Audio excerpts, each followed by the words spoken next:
The National Football League celebrated its 48th season of play in 1967. Like the previous 47, the 48th was filled with action, excitement, and pageantry.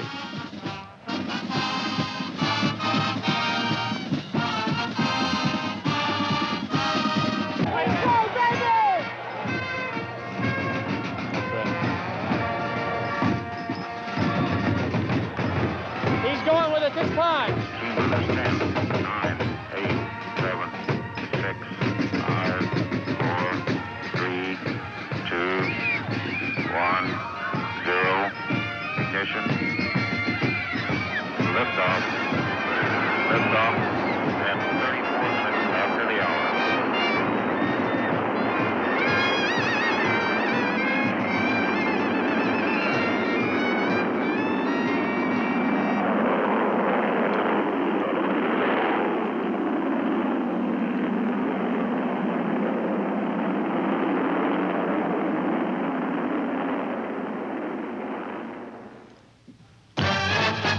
Due to an influx of lightning-fast speed merchants, the kickoff return became an event in itself in 1967. Leading this barrage was number 23, Travis Williams, the electrifying Green Bay Packer rookie. His 4 returns for touchdowns broke the league record while breaking his opponents' backs. Gale Sayers was no less successful at this specialty. Galloping Gale finished a close second to Williams, averaging nearly 40 yards per return.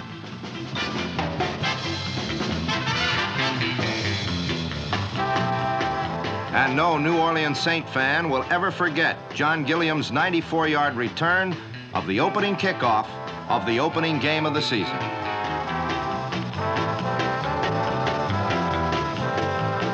Specialty teams in general improved vastly in 1967. There were more successful onside kicks than in previous years. This one by Baltimore against Green Bay gave them that proverbial second chance and set up their game-winning score. 1967 was also the year of the block punt, again indicative of the concentration placed on the special units by coaches and players. Among the key plays of the season was this unforgettable moment in the Rams-Packer game when a block punt in the last seconds enabled the Rams to stay in contention for the Western Conference title. Of course, most punts were successfully negotiated. But men like Bob Hayes made teams like Cleveland almost wish they had been blocked. Hayes single-handedly beat the Browns in the division playoff with 2 of his patented returns. Hayes, Sayers, Williams, and others made 1967, above all, a year of exploding NFL action. Under the new 4-division alignment, each division seemed to have its own personality. In the Eastern Conference, the keynote of the Capital Division was the receiver. 5 of the league's top 6 were in this division, and the Saints' contribution was number 46, Dan Abramowitz. All right. First touchdown. All right. Real good. All right. All right. Coach Tom Fear saw the Saints score more touchdowns, and much of their success must be attributed to the hands of Abramowitz. Number 46 was a 17th round draft choice who performed like a Heisman Trophy winner.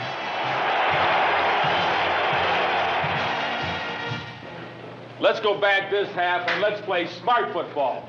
I know you're playing with your hearts, but it takes smart football. Now go out there and think, and let's rack them up. Come on, let's go. Come on, gang, take it to them, offense. Unity and perfect. The Redskins played smart football for most of the '67 season. With no rushing attack to speak of, they had to rely almost totally on the arm of Sonny Jurgensen and the hands and legs of the premier receiver in the NFL, number 42, Charlie Taylor.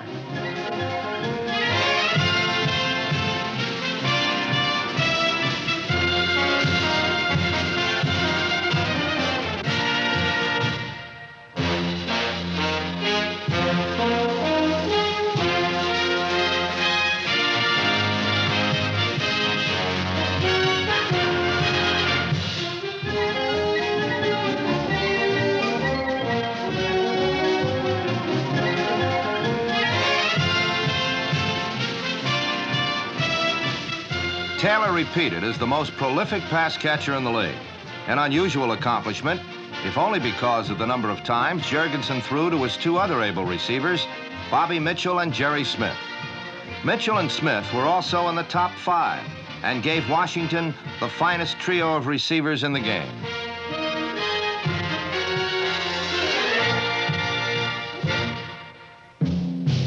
Number 18 is Ben Hawkins.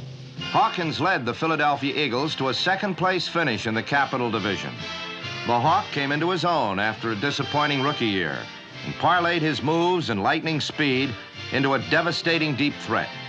He led all receivers in yards gained and was certainly the Eagles' brightest light in 1967.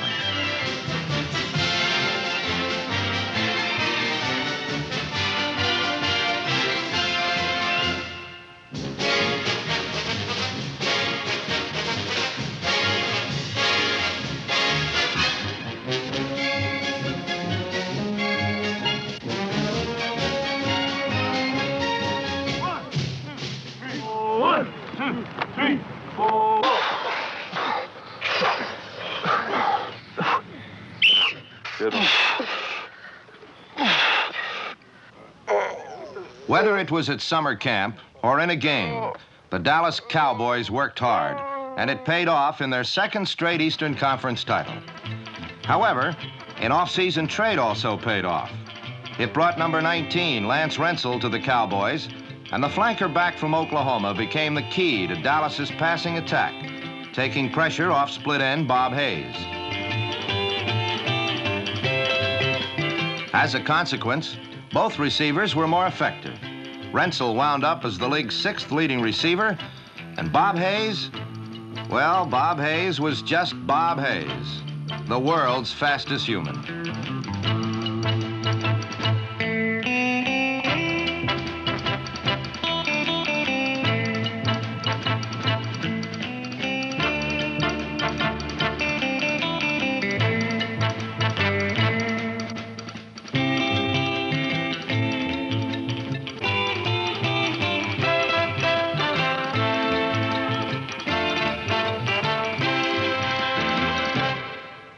In the Century Division, the key factor was the quarterback.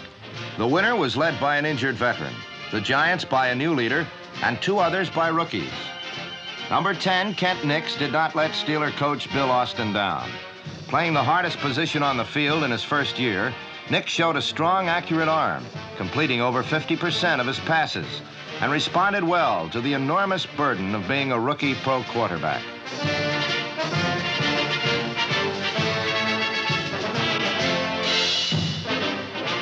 This is the face of quarterback Jim Hart. Called on to replace Charlie Johnson, Hart led the Cardinals with the poise of a 10-year veteran as he refused to come unglued under pressure.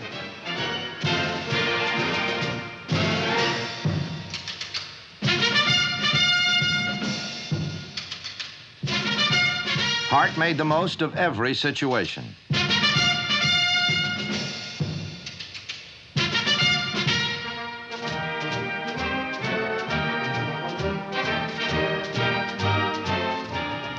In his first full season as a pro, Hart threw for 19 touchdowns.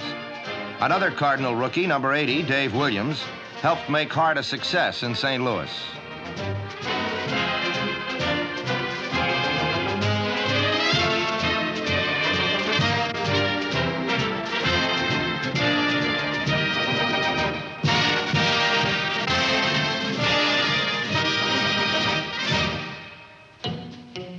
The big noise in the big city was number 10, the scrambler, Fran Tarkenton. Tarkenton led the New York Giants to a successful 7-7 season after a dismal last-place finish in 1966. And in the process, the combination of number 10 to number 45, Homer Jones, became the most feared in the league.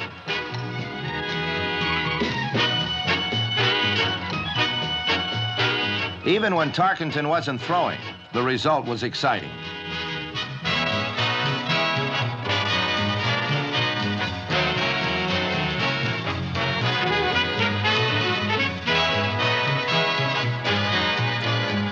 With Tarkenton at the helm, anything can happen. And in 1967, it did.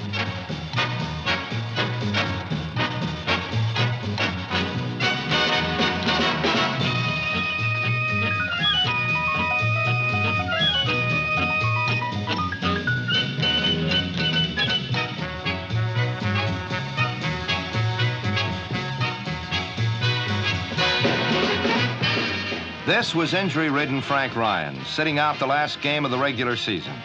But the Cleveland quarterback did stay healthy enough, long enough, to guide the Browns to the Century Division crown.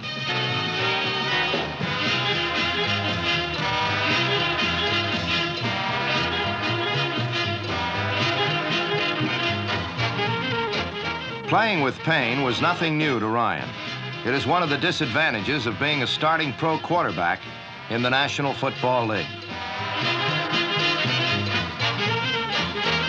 One of the advantages, however, was being able to pitch the ball out to the league's leading rusher, number 44, Leroy Kelly. As a result, Ryan guided a balanced attack that produced a division title.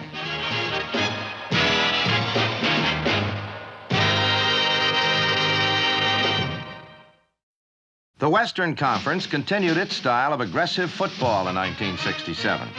The keynote of the Central Division was defense, and it also contributed 4 of the league's most exciting runners. The Minnesota Vikings solved a heretofore unsolved riddle last season.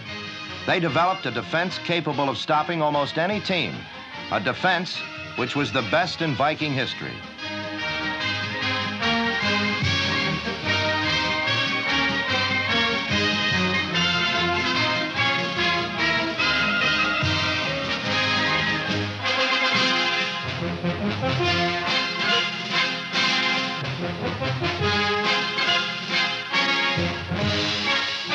Despite his worried look, Viking coach Bud Grant was more than satisfied with his ground game, thanks to the unexpected success of number 41, Dave Osborne.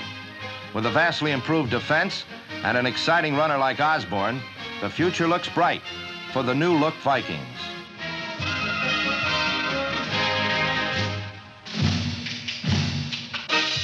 The Detroit Lions have a tradition of strong defense, and this tradition was upheld in '67.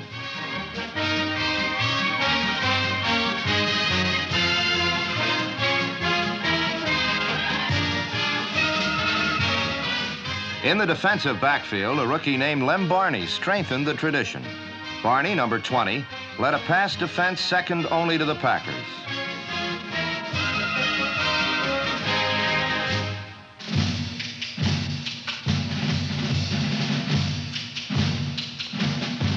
For exciting runners, the Lions' contribution, rookie Mel Farr, must rank among the top. Farr gave the Lions a breakaway threat for the first time in many years, finished 5th in yards gained, and injected new life into a previously dormant offense.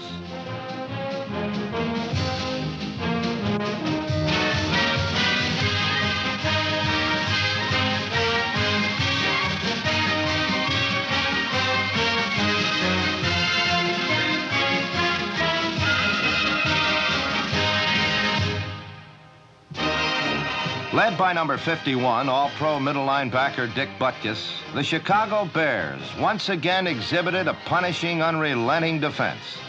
Butkus spearheaded a unit that was second in total defense and led the league in several categories.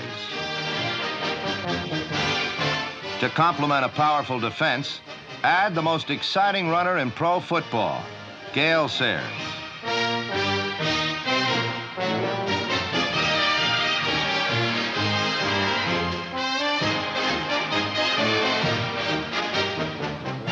The incomparable number 40 did everything but coach and furthered his claim on the title of the greatest halfback in the history of the game.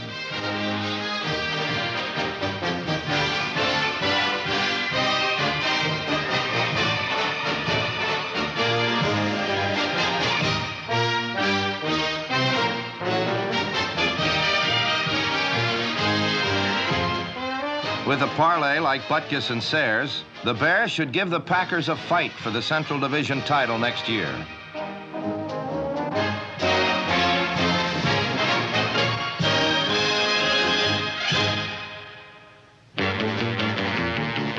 Strong defense is synonymous with the Green Bay Packers. Strong defense wins championships. The Packers won the NFL championship. Led by all-pros Willie Davis, Dave Robinson, Willie Wood, and Bob Jeter, Green Bay limited its opponents to the fewest total yards, fewest yards per game, fewest first downs, and fewest yards passing. It all added up to superior defense.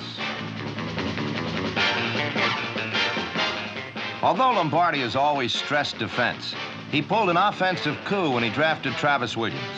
Williams added the one ingredient Lombardi's teams lacked, backfield speed. Now he has everything. The Coastal Division was a paradox. On one hand, there were the two best teams, record-wise, in the league, while on the other, there was Atlanta. However, playing in the league's toughest division, the Falcons did have at least one thing going for them: spirit. If any of the spirit of Tommy Nobis or Tommy McDonald rubbed off on their teammates, the Falcons will fly someday.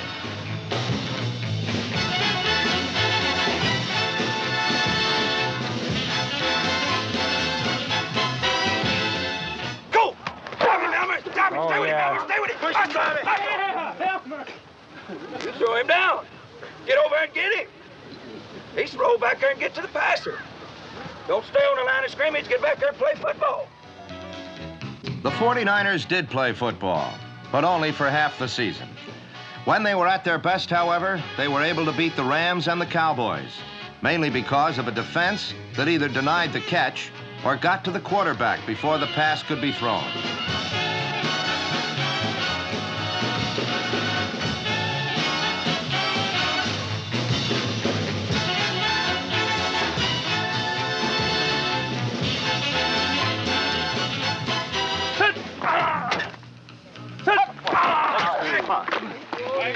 So the worst thing that can happen, Claude, when you go down all the way like that, is that you're down and you're head up like that, right? If you're head up, you got a stalemate. He's not going to lick you then.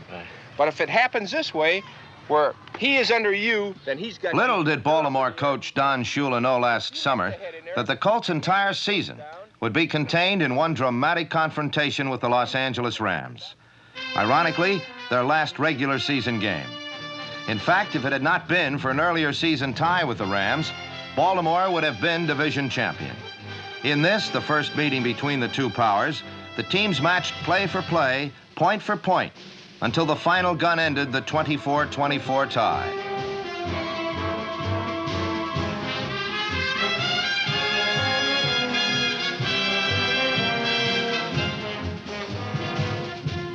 What had stopped the Colts in this game was to crush them in the crucial one. The ferocious, fearsome foursome, led by Defensive Player of the Year, Deacon Jones.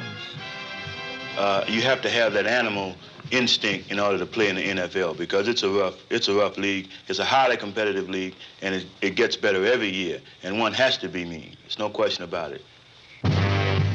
Mean was the word to best describe the foursome's play in that dramatic final game. However, for the first 15 minutes, it looked like a repeat of the earlier tie. The NFL's most valuable player, Johnny Unitas, lofted a pass into the end zone, and Willie Richardson made a picturesque diving catch to take a 7-0 lead. But the Rams had come from behind all year, and this day was to be no exception. In one swift 80-yard explosion, Roman Gabriel and Jack Snow had tied the score.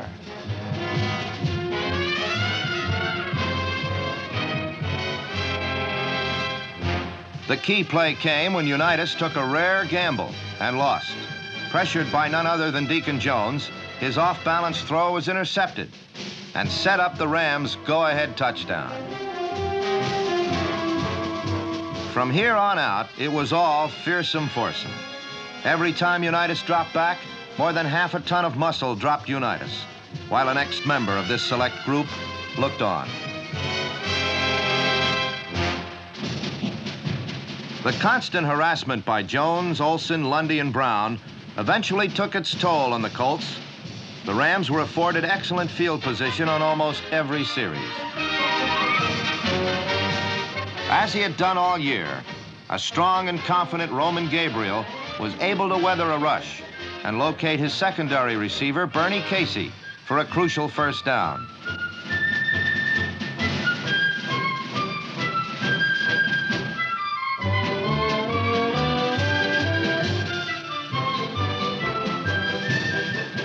A Gabriel to Truax touchdown iced the convincing 34-10 victory for the Rams.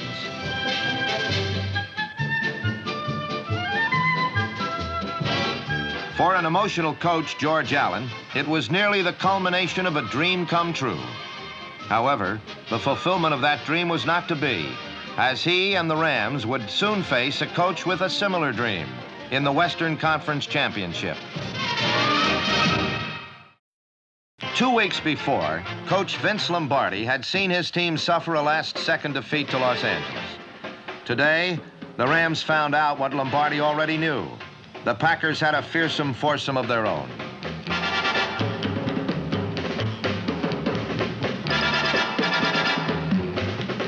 They also had a quarterback, and Bart Starr played his usual flawless game. But it was a rookie scatback from Arizona State who stole the glory. Travis Williams broke the game open with a 46-yard burst over right tackle, and the Rams never did recover from the shock.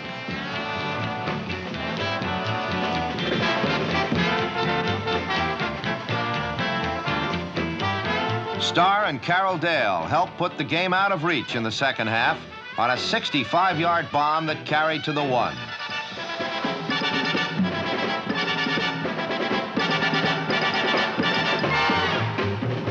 Once again, Williams sliced over a strong Packer right side, and the Western Conference Championship for the 3rd consecutive year, and for the 6th time in 9, was Green Bay's.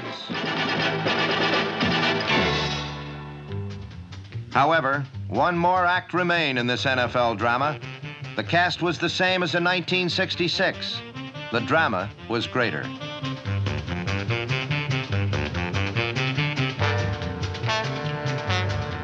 The bitter, unbearable cold did not seem to affect Bart Starr and the Packers.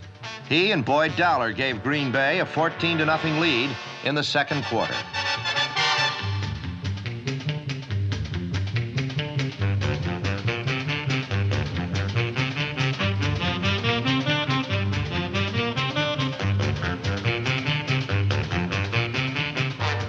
However, the Cowboys had not come 1,000 miles in sub-zero weather to play dead.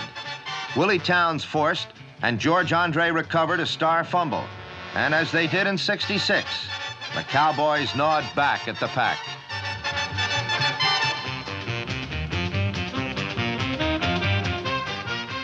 Now Dallas seemed to have the impetus. After a scoreless third quarter, an option pass caught Green Bay flat-footed, and the Cowboys had the lead. The Packers had grudgingly yielded a taste of victory, only to shortly reclaim it. Bart Starr methodically led a drive to the Cowboy goal, but on 3rd down, Green Bay was stopped cold.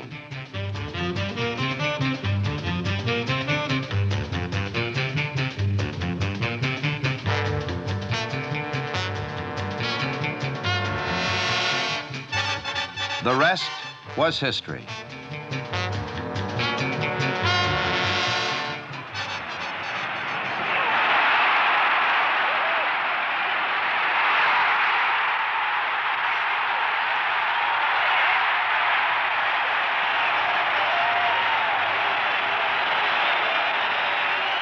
The Packers' unprecedented 3rd straight NFL championship had given Vince Lombardi his dream, and he would later retire from coaching. Before his retirement, he and the Packers scored their 2nd Super Bowl victory. But the Super Bowl was an anticlimax to what many said was the most dramatic championship game in history. A game that was a fitting climax to 1967, an outstanding year in the National Football League.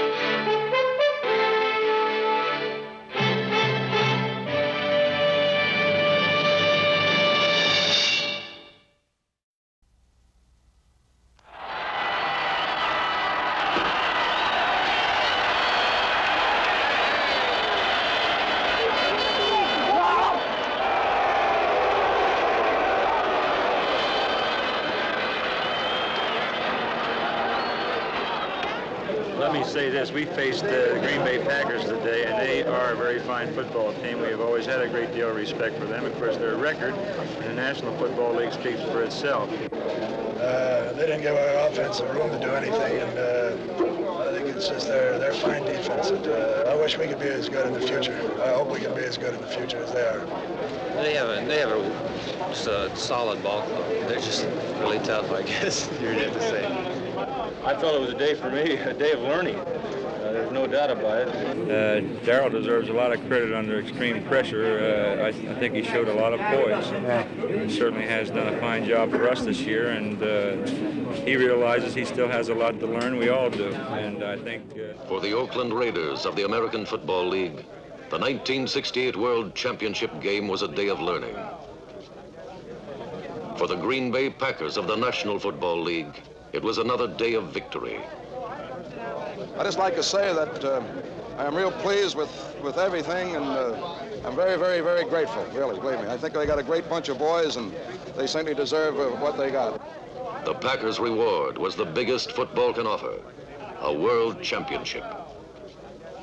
For the second straight year, Coach Vince Lombardi received the championship trophy from Commissioner Pete Rozelle. Lombardi, second world championship. I hope this is a habit.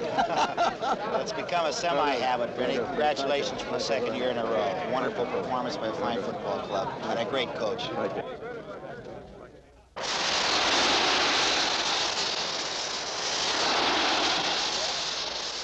On January 14th, 1968, the Oakland Raiders met the Green Bay Packers in Miami's famous Orange Bowl to determine the world champion of professional football.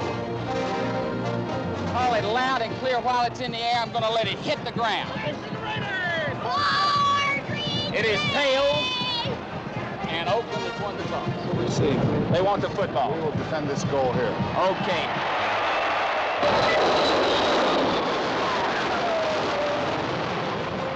Taking quite a bit of time in the huddle, and it figures these are devious pass routes on a 3rd and 16 situation.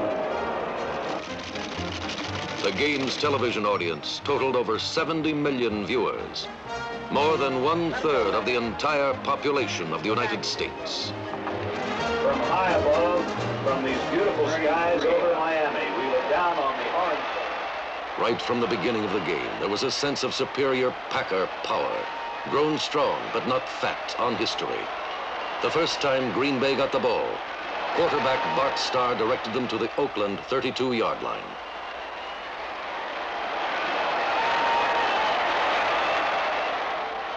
Don Chandler kicked a 39-yard field goal to give the Packers a 3-0 lead.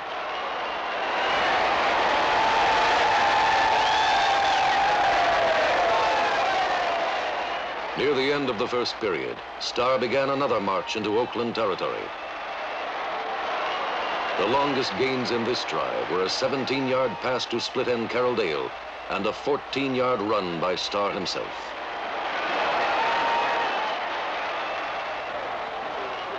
Get that Starr! Yay! Atta baby boy! Come on, boy! Atta baby! Bill, all right, let's work out there. Let's work out there now. At the outset of the second quarter, Chandler kicked another field goal, this one from the 20, and Green Bay moved ahead 6-0. Hey, anytime you have a tight 40L and anytime they come in with a tight U, you have to get a call back on the weak side. Throughout the season, Oakland's defensive line, led by Big Ben Davidson, had consistently put pressure on opposing passers. Confident of this rush from the front four, Oakland's cornerbacks developed the habit of playing pass receivers extremely tight to cut off the short pass, assuming that there wouldn't be a long one. This tactic cost them a touchdown in the middle of the second quarter when Starr on first down found Boyd Dowler deep down the middle for a 62-yard touchdown.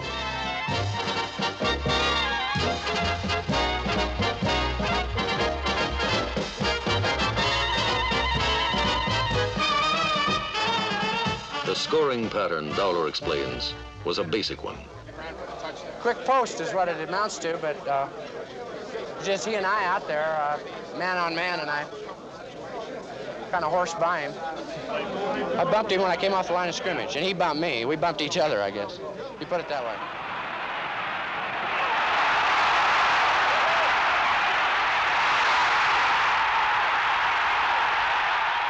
The Raiders were behind 13-0. But if they were impressed, they did not act it. Hit him from behind like this on top and throw him down. Darryl LaMonica, their young quarterback, went to work with poise and efficiency. He ran Hewritt Dixon and Pete Banaszak into the line, and for the first time in the game, they made good yardage. LaMonica then switched to his passing game and moved the Raiders to the Packer 23 with 2 well-directed throws.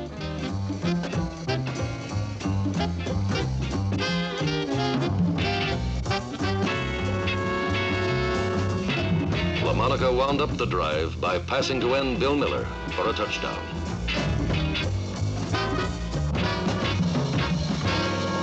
The strategy which resulted in Oakland's first score is worth reviewing.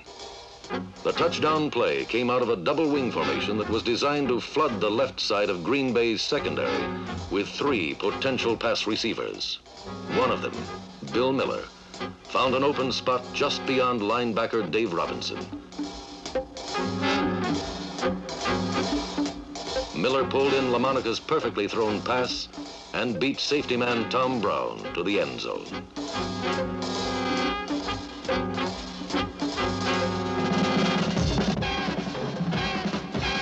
Miller's touchdown cut the Packer lead to 6 points.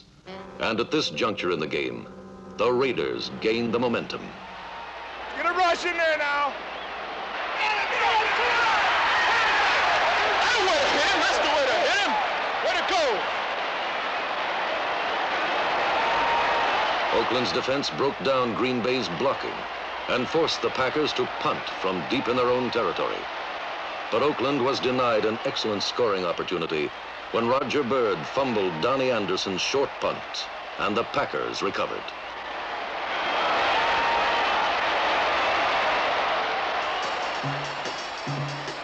The Raiders had made their first serious error, and it turned out to be a costly one. Starr immediately moved Green Bay into field goal range with a short completion to Dowler. With 6 seconds left in the half, Don Chandler kicked a 43-yard field goal.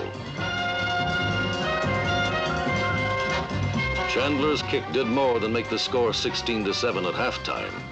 It gave Green Bay an edge they never lost. In fact, Packer co-captain Willie Davis felt that this could have been the game's turning point. Specific turning point, I thought maybe when we got the field goal right before the half, instead of them having the ball at midfield, maybe in trying a field goal, we had it and got a field goal and put us 16-7. And I think this made a big difference because they possibly could have completed a ball and got maybe a field goal and would have tightened the score.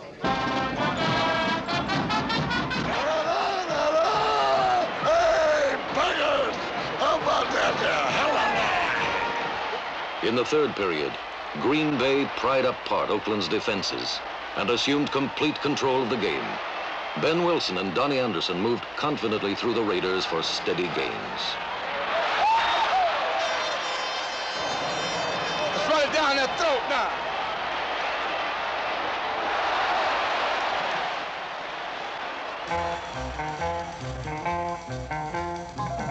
But it was Bart Starr's passing, and as important, his selection of passes, that made the difference. Starr provided the game clincher on a call that is, for him, standard operating procedure. It was 3rd and 1 on the Green Bay 40. Starr faked the line plunge, then lofted the ball to elderly Max McGee.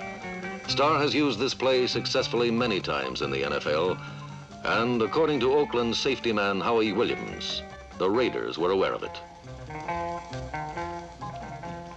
We knew the play was coming, and we'd set up an arrangement whereby we were going to jam McGee in and not let him out. But as it turned out, McGee slipped through. 12-year veteran Max McGee demonstrated the value of experience when he outfoxed 3 Oakland defenders and caught the ball for a 35-yard gain.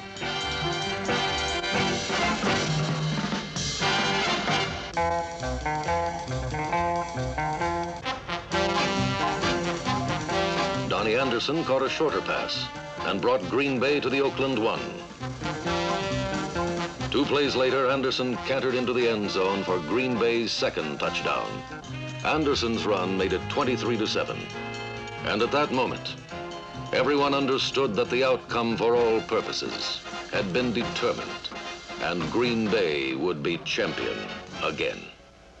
Well, I think very definitely put the frosting on the cake. At that time, we did have a lead, but instead of having maybe just a shaky lead, all at once we had a good, secure lead. And I think that, as far as I'm concerned, this was the first time I really felt that maybe things were on easy street.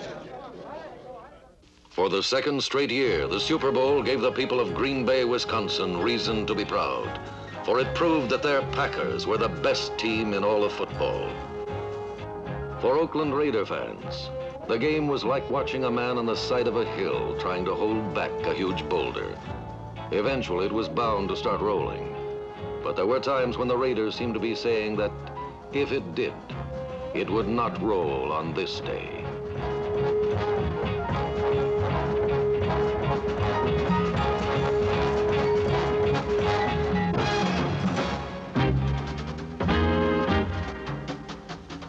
Several times during the first three quarters, Oakland's defense shut down Packer marches deep in Raider territory. They obliterated Green Bay's running game and twice forced the Packers to settle for field goals. Tom Keating, Oakland's aggressive young tackle, bucked and slugged in the trenches with Green Bay's Gale Gillingham and Ken Bowman, and once boiled through to come down with Starr on his lap.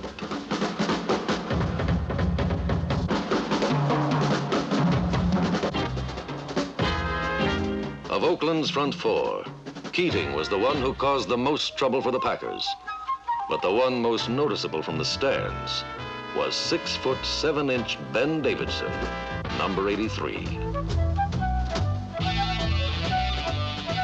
In 1967, Davidson was named to the All-AFL team, and his reputation for fury was well documented in this championship game.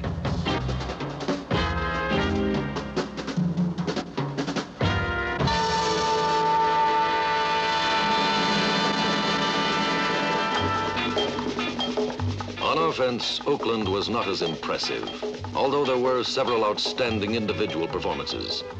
Heward Dixon, the Raiders' big fullback, was the team's leading ground gainer. In the third period, his bludgeoning legs accounted for all of Oakland's yardage.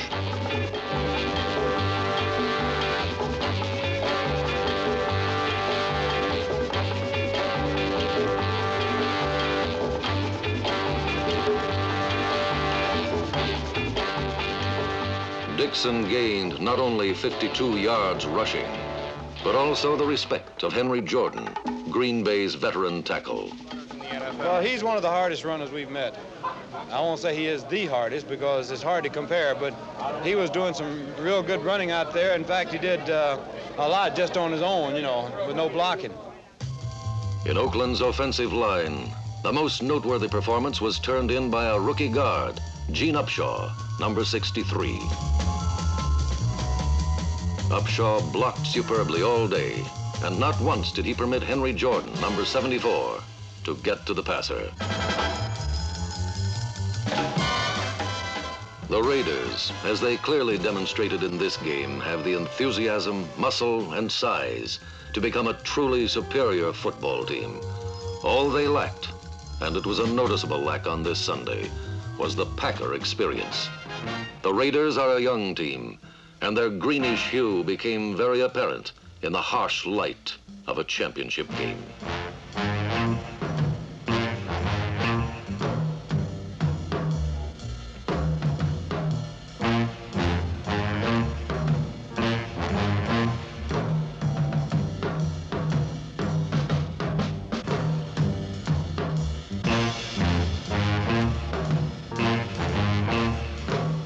Oakland fumbled 3 times and suffered 1 interception.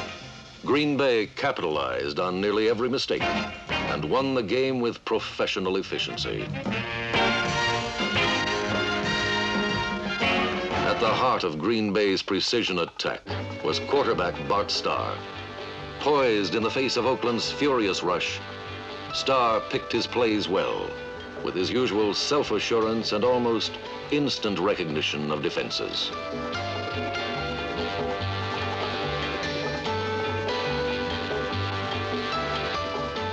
When the Raiders blitzed, Starr usually caught them in it and pitched short passes over the middle to tight end Marv Fleming.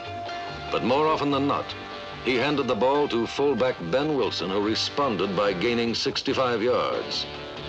Wilson wasn't supposed to start, but he did, and emerged as the game's leading ball carrier.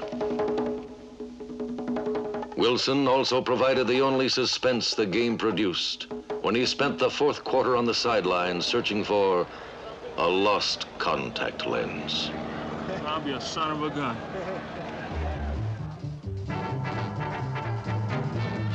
Although Green Bay's steady ball control offense was effective, it was the defense which established the dominance of the Packers over the Raiders. It was written before this game that the Packers live by their defense. On this Sunday, the Raiders may have died by it. Willie Davis is 32 years old, and he is, in a sense, the guts of the tough Green Bay defense. He is listed in the Packer roster as weighing 245 pounds, but he charges as if he weighed twice that much.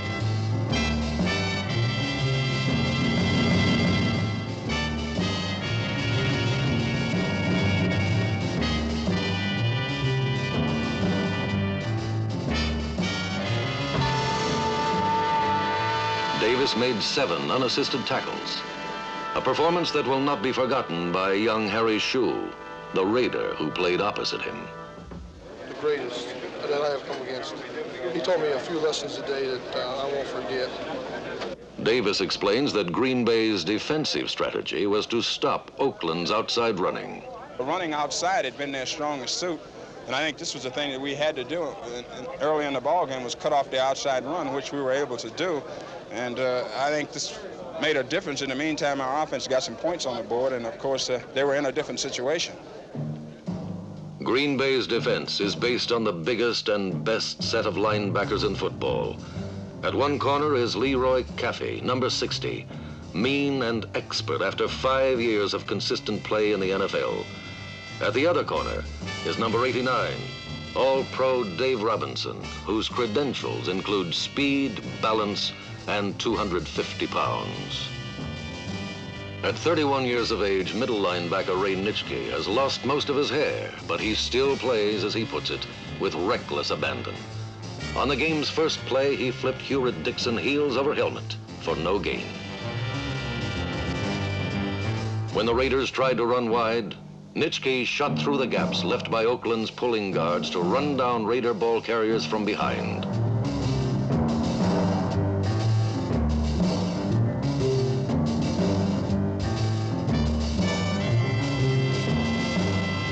Time after time, Nitschke, Robinson, and Caffey demonstrated their remarkable talent for lateral pursuit.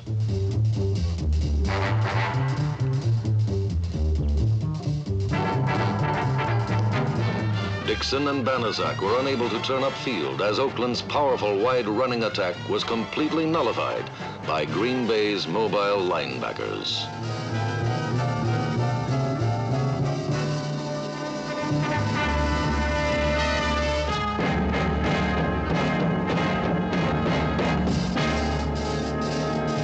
Green Bay's exacting secondary proved just as effective against Oakland's passing game. Through 3 quarters of play, they permitted the Raiders only 7 pass completions. Cornerback Herb Adderley intimidated Oakland's receivers with his savage tackling. And in the third quarter, he drove down the last firm nail in the Raider coffin when he intercepted a pass and raced 60 yards to the Packers' final touchdown.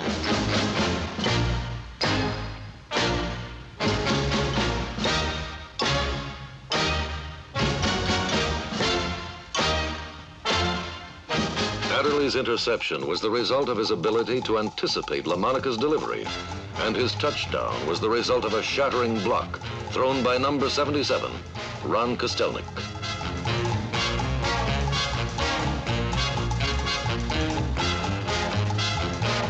Adderley's score, coupled with Don Chandler's 4th field goal, gave the Packers a 33-7 lead.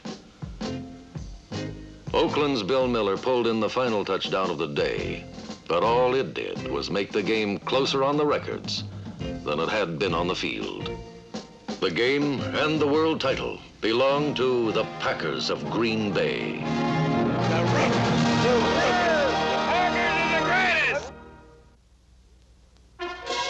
In the final analysis, the 1968 World Championship game will not be remembered for what happened on the field. It will not be remembered for its spectacular plays, its strategy, or its violence. It will be remembered as the end of an era in professional football. For on this day, Vince Lombardi earned his final victory. 1 month after the game, he announced his retirement and thus brought to an end the most dynamic coaching career in pro history. During Lombardi's 9-year tenure as head coach at Green Bay, the Packers won 5 world championships. But he was more than just a coach to the men who played for him. Men like Jerry Kramer. He had to be. He's been such a dominant force in our life for the last 10 years, you know. He's been the only reason for our great success at Green Bay. I believe that, and I'm sure everyone else believes it. It's inconceivable to think that anyone would know that that was Coach Lombardi's last game and just let it go as another game. I'm sure that was on everyone's mind, and they wanted to do the best thing they could and play the game as well as possible for him. And so, on this, Vince Lombardi's final afternoon as coach, the Packers were motivated by something far stronger than pride or prestige or money. The real turning point of this championship game did not occur on the field. It was not the result of a good kick, a fine run, a hard tackle, or an accurate pass. It occurred in the locker room at halftime, and it was the result of a few words. We had all been pretty aware of the fact that Coach Lombardi was thinking very, very seriously about retirement.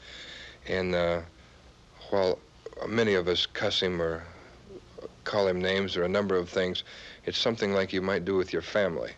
You can call your brother something, but don't let anybody else call him the same thing. This is the same way with Mr. Lombardi. We can cuss him, but don't let anybody else holler at him. And we all felt that this was going to be his last game. And I said to the fellas, I said, look, we got 30 more minutes this year. I said, let's give it to the old man. Let's play the last 30 for the old man. That's about all I said.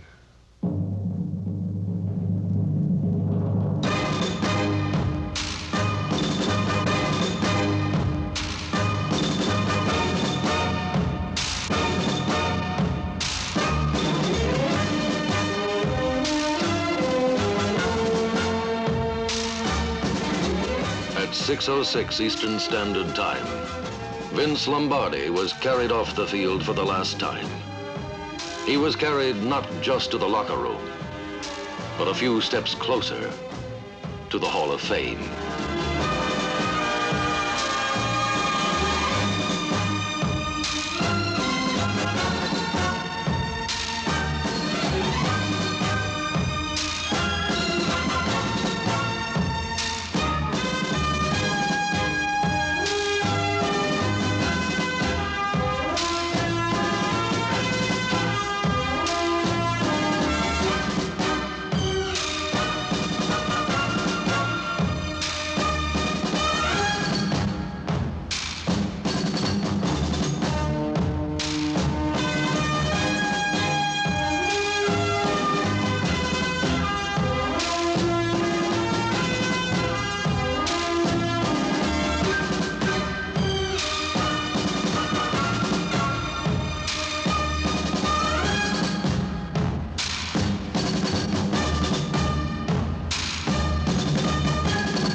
This NFL Films production has been brought to you by the National Football League.